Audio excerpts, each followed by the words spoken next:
La Facultad de Ciencias Políticas y Sociales presenta en su propia voz el debate de nuestro tiempo. Un programa de análisis y reflexión de la agenda política y mediática de México y el mundo.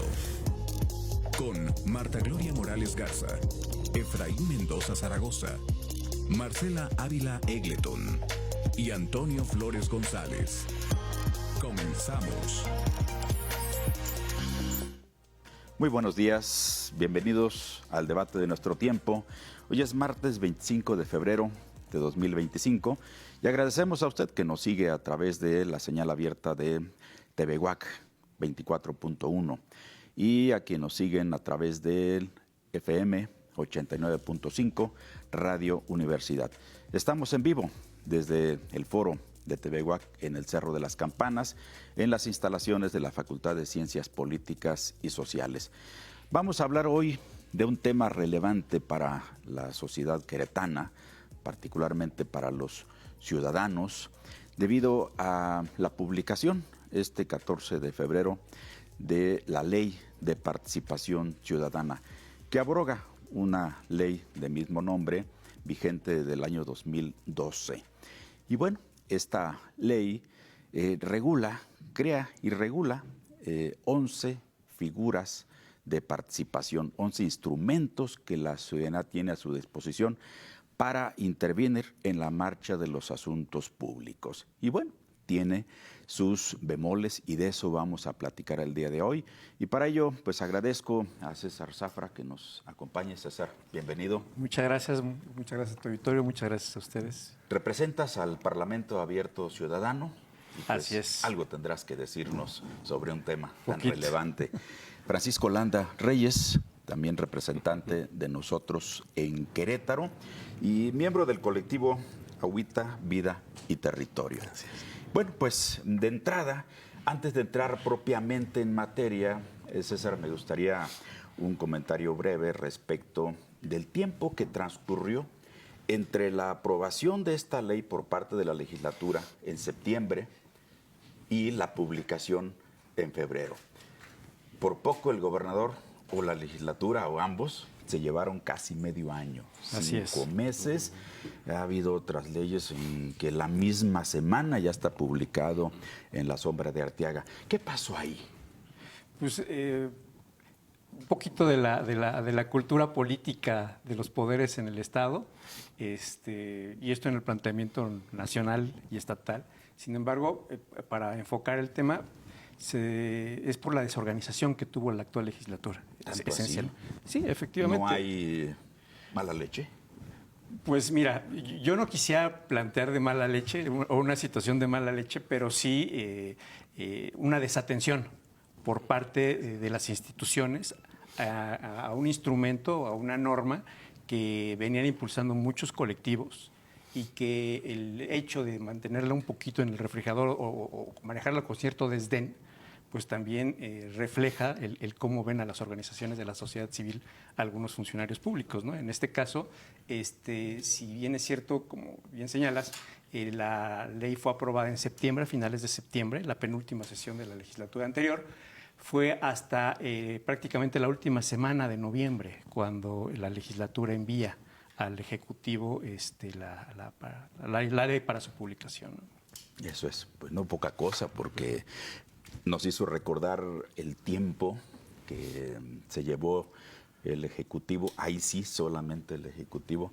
en una ley tan significativa como la de los matrimonios igualitarios, por ejemplo, que nunca la publicó y que tuvo la legislatura que recurrir a la publicación en los diarios locales. Que fue una publicación inédita, perdón. Así es, un caso pues insólito para la historia legislativa del Estado de Querétaro. Pero bueno, entrando en materia, Francisco Landa Reyes, ¿cuáles podríamos ubicar como las grandes novedades y las bondades de esta ley de participación ciudadana?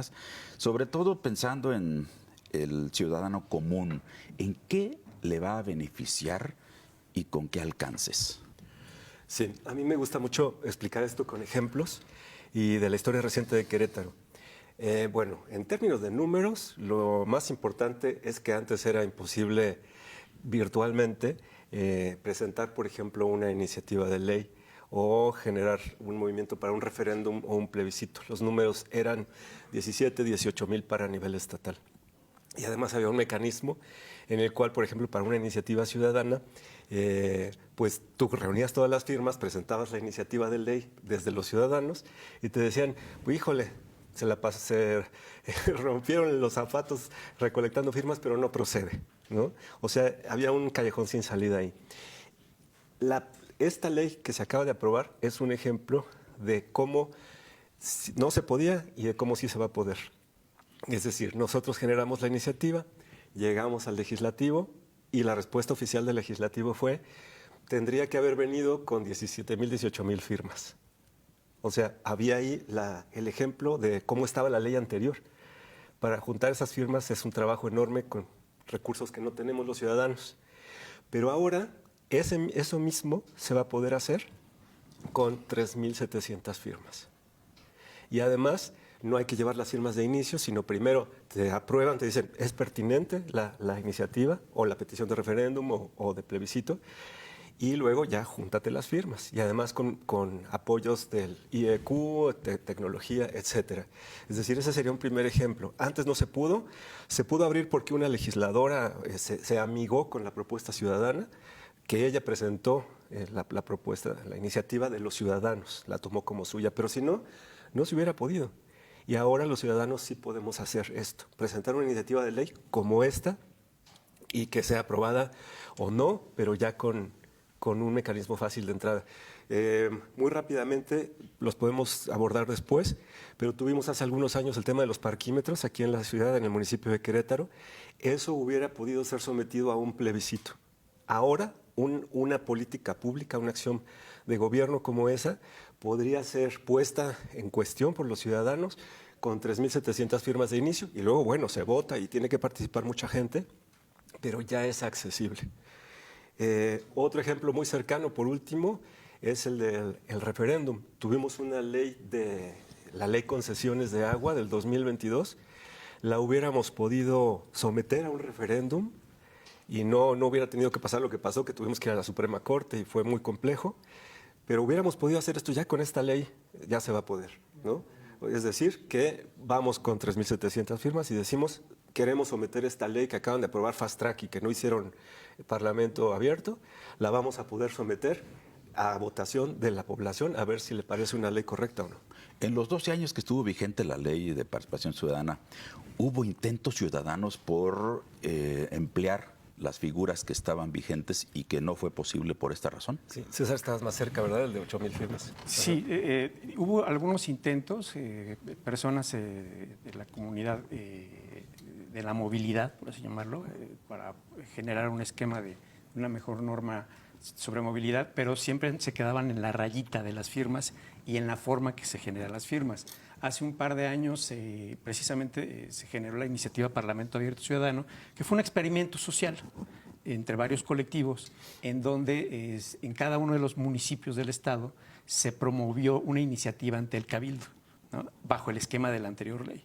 Únicamente pudo desarrollarse en San Joaquín, porque la lista nominal de San Joaquín es la más chiquita. Ahí estado. Con 100 personas lo haces, sí. Y pues la mayoría de las personas encabezadas son familia, ¿no? O es familia. Entonces, eso facilitó las cosas. Pero en el sentido práctico, era una ley imposible por operar por parte de la ciudadanía, como bien dice Francisco. César, el plebiscito y referéndum son dos figuras que en muchas legislaciones ya existen, pero pocos ejercicios hemos visto en la República y sobre todo, diríamos, de difícil concurrencia a las urnas. La Ciudad de México ha sido un ejemplo de ello, ¿no? En estas dos figuras, como ya explicó Francisco, bueno, pues se baja de una exigencia del 3% al 0.2% de la lista nominal de electores. Es decir, es muy significativo esta reducción. Pero aquí en los detalles es donde yo diablo. detecto al demonio asomando la cola. Okay. Uno de ellos tiene que ver con el criterio de trascendencia. Ajá. ¿Sí? Siendo esto tan relevante, la ley lo agota en 3 líneas. Y lo pongo textualmente, es muy lacónica. Se entenderá como acto trascendente, cosa que va a ser atribución de mayoría simple del Consejo General del Instituto Electoral del Estado de Querétaro. Se entenderá como acto trascendente aquel realizado por una autoridad cuyos efectos y consecuencias puedan causar un beneficio o perjuicio directo o indirecto de manera permanente, general e importante para las personas habitantes de un municipio, de una región o del Estado. Es decir, es tan amplio que, bueno, cualquier cosa cabe a la hora de interpretar qué es trascendente para mí, qué es trascendente para los 6, 7, 8, 9, los que quieras, individuos que van a decidir sobre si es procedente o no. ¿Y quién define la procedencia o la trascendencia? Así ¿no? es, porque pues tú ya reuniste las firmas, pero son ellos los que van a decir si que estás pidiendo es trascendente. Mira, hay que tomar en referencia que esta ley, si bien es cierto, es un logro de la ciudadanía, tampoco es un logro definitivo, ¿no? Es un texto perfectible, evidentemente. En este sentido, es una norma general que tendrá que ser regulada, precisamente para no caer en esas ambigüedades, ¿no? Creo que la siguiente etapa para aterrizar principalmente estos 2 esquemas tendría que ser las reglamentaciones en los reglamentos municipales. Incluso la misma ley determina que los municipios tendrán que generar sus adecuaciones a sus reglamentos municipales de participación ciudadana derivado de esta nueva ley. Entonces, si se genera esta regulación, ayudaría mucho a no caer en ese tipo de ambigüedades, en el sentido de que se pueda generar una chamba, como tú bien dices, de generación de muchas firmas para llegar a un callejón sin salida, como dice Francisco. Que si bien es cierto también, he de decir que esta ley vacuna de ello, Efraín, porque una persona no necesita las 3.700 para activar esta situación. O sea, tú puedes, una persona puede llegar al ayuntamiento o bien a la instancia de gobierno del Estado para promover este mecanismo, y ahí es donde se empieza a ver la trascendencia o viabilidad, etcétera. En cuanto se dé ese dictamen, a partir de ese momento se empieza con la solicitud de las firmas. Pero en lo que no queremos caer, y precisamente por ello es la necesidad de la regulación y de transparentar las reglas, esta regulación, para que no se generen cuellos de botella, ¿no? Entonces, creo que, reitero, es una norma perfectible, pero no tenemos que quedarnos únicamente en ella. Claro. Como ciudadanía tendremos que impulsar también la perfección de la misma norma, ¿no? Sí, genera estos sentimientos agridulces, ¿no? Sí, claro. Sí, por supuesto que hay que reconocer, y por eso nos estamos ocupando de esto, Claro. ¿no? De que es un conjunto de herramientas que son benévolas, pero bueno, en la letra chiquita, el diablo está en los luego detalles. porque aparte de este elemento del criterio de trascendencia, Francisco, hay otros dos candados. Uno, que hay que pedirle a la legislatura su opinión, ¿sí? En el caso de plebiscito, referéndum, ¿sí? Y dice que lo hará por un órgano el que determine, es decir, es incierto. Así es. ¿Sí?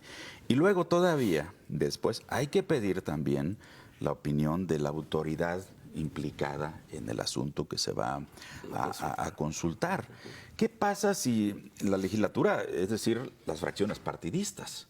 Entonces, lo ciudadano queda subordinado también a la opinión de que los partidos tengan en la Cámara de Diputados, y luego a lo que la autoridad diga. ¿Qué pasa si la Cámara de Diputados, por conducto de este incierto órgano, dice esto es riesgoso, esto no conviene, o la autoridad dice opino en contra de esta consulta? Algo que quisiera transmitirle a las personas que nos están viendo y escuchando, Efraín, es que si un aprendizaje hemos tenido de todo esto, creo que lo compartimos todas y todos, es que cuanto más los ciudadanos estemos organizados, informados y presionando, los avances van a ser mayores. Esta ley no solo tiene estas minucias que tú señalas, sino que también hubo un colador un poquito con hoyos más importantes, porque no pasó, por ejemplo, la revocación de mandato. O sea, en la propuesta original de nosotros estaba la revocación de mandato. También estaban mecanismos para niños y adolescentes, que siempre los dejamos en un último lugar. Revocación de mandato, ¿por qué se quedó fuera? Y justamente eso es lo que quiero transmitir, que la iniciativa ciudadana, por el filtro que había antes, tuvo que ser digerida por la clase política y fue convertida en algo que admitió muchas de las cosas que propusimos, pero muchas otras las dejó al lado. Porque es la primera vez que incluso que se crea una dependencia estatal para este tema de participación ciudadana. Y municipal, ajá. Y en nivel estatal tenemos la Secretaría de Planeación y Participación. Sí, entonces, estas cosas como las que señalas relanzan, siguen en juego el balón, digamos, porque por un lado nos toca a la ciudadanía hacer este trabajo que estamos aquí conversando, que es, a ver, aquí hay cosas que hay que vigilar, que hay que llevar a la reglamentación, como señalaba César, para que no se queden en ese limbo raro. Pero también una pelota va a la legislatura actual, porque al ser un proceso vivo, una ley, la legislatura actual puede hacer progresar esta ley. Entonces, pero eso depende de que nosotros como ciudadanos sigamos organizados y presionemos a los actores políticos de todas las maneras que podamos. Presionemos, me refiero de la manera más colaborativa, amable y solo si es necesario de una manera más fuerte, pero sí presionar. Claro.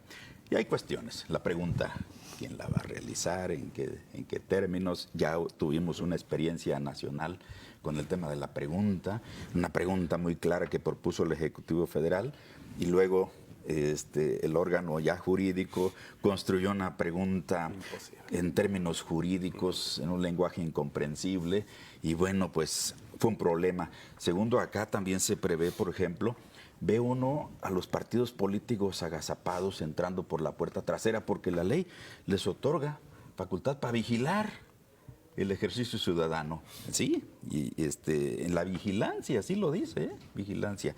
Y luego también el asunto de que se fijarán, pues, la posibilidad de la promoción de la consulta y los recursos se van a fiscalizar, los partidos podrán impugnar en caso necesario, en fin, aspectos que me parece que efectivamente pues dejan más tarea que posibilidades de implementación.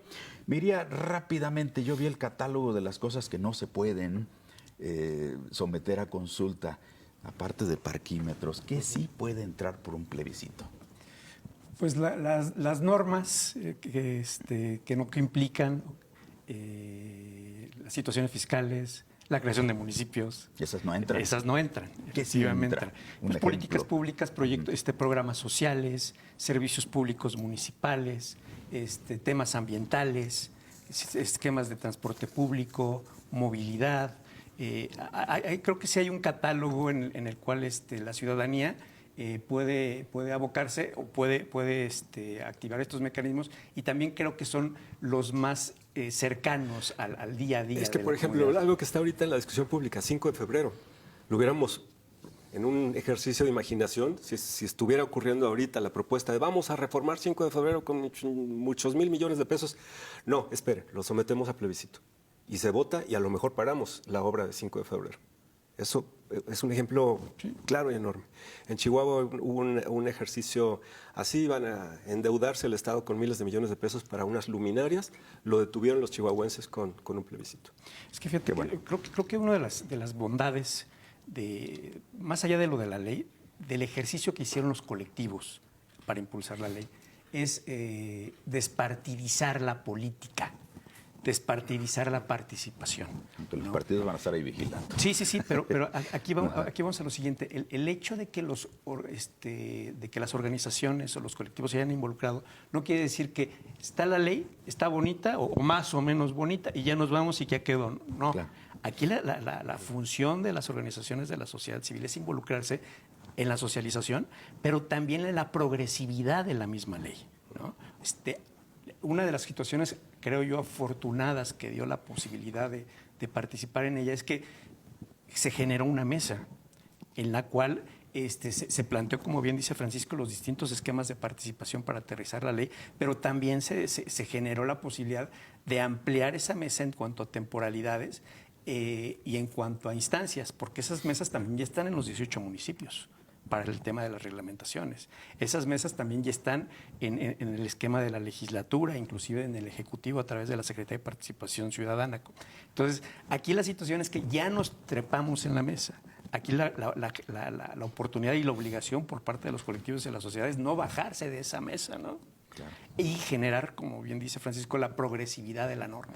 Vas a decir que estoy buscando nomás los prietitos no, y está en el perfecto. arroz, pero por ejemplo hay una figura que me parece interesante, que es la consulta vecinal. Resulta que dice la ley que no es vinculatoria, es decir, lo que resulte de la consulta no obliga. Solo es indicativo, como una especie de sugerencia, consejo a la autoridad. Pero además, mientras que para el plebiscito se bajó de 3% al 0.2%, acá se está exigiendo el 10% del electorado. En un electorado estatal de 2 millones, casi 2 millones de electores. Claro. El 10% es una cosa altísima para que no vaya el resultado a ser obligatoria la autoridad. Aquí no, el tema es que si bien es cierto es el 10%, no es el 10% de la lista nominal estatal o no es el 10% de la lista nominal del municipio. Se plantea un esquema de, a mí también me parece alto ese 10%. Sin embargo, el esquema de la consulta vecinal pues, se entiende que es para un barrio, ¿no? Entonces se plantea que es, y para tener esa medida del barrio, que es complicado, porque ¿cómo determinas la población de un barrio, ¿no? O de una colonia, o de una comunidad en específico? Habla la ley de sección electoral. Precisamente por eso lo aterriza en la sección electoral, que es lo más cercano, lo más compatible a lo que es un esquema electoral de participación y lo que es el barrio, ¿no? Y en ese entendido, una sección electoral que también aquí, como tú dices, en los detalles está el diablo, puede ir desde 300 firmas hasta 2,000, ¿no? En el caso de una sección electoral muy nutrida, ¿no? Entonces, ahí creo que sí cabría la oportunidad de generar cambios en la legislación. Inclusive, para generarlos habría que probarlas, ¿no? Oye, pues no funciona esto. Claro, por razones de tiempo. Sí. Se contempla también la figura de los observatorios ciudadanos. Hasta hoy, espero no estar interpretando indebidamente la norma, la creación de observatorios y su funcionamiento pues, es libre. Sin embargo, ya aquí la nueva ley establece lo relativo a la creación, integración, organización, funcionamiento, modificación y extinción, y ahora quedan sometidos a un ente que es un órgano desconcentrado de la Secretaría de Planeación, es decir, del Ejecutivo del Estado, ¿sí?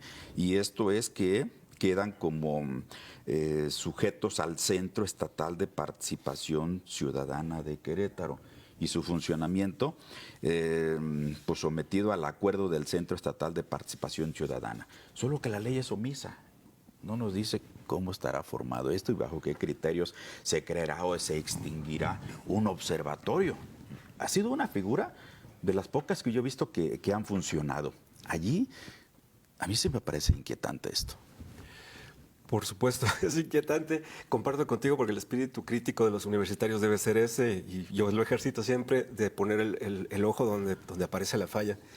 Sin embargo, quisiera, no sé si me das chance de decirle a las personas que comparten la escucha. En 50 segundos, adelante. En 50 segundos, dos cosas que pueden usar. Una, la audiencia pública.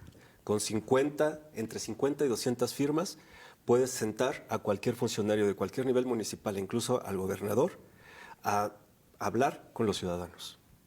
Y tiene que sentarse ahí con ustedes, entre 50 y 200 firmas. Y el cabildo abierto, que lean la ley o acérquense a nosotros para entender mejor de qué trata y utilizarla. Aunque nos den 10 minutos o 15 minutos para exponer un asunto.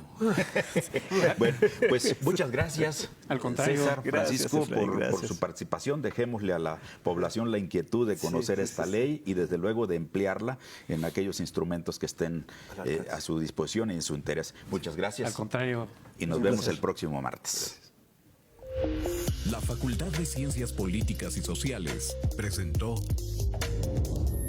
En su propia voz. El debate de nuestro tiempo. Un programa de análisis y reflexión de la agenda política y mediática de México y el mundo.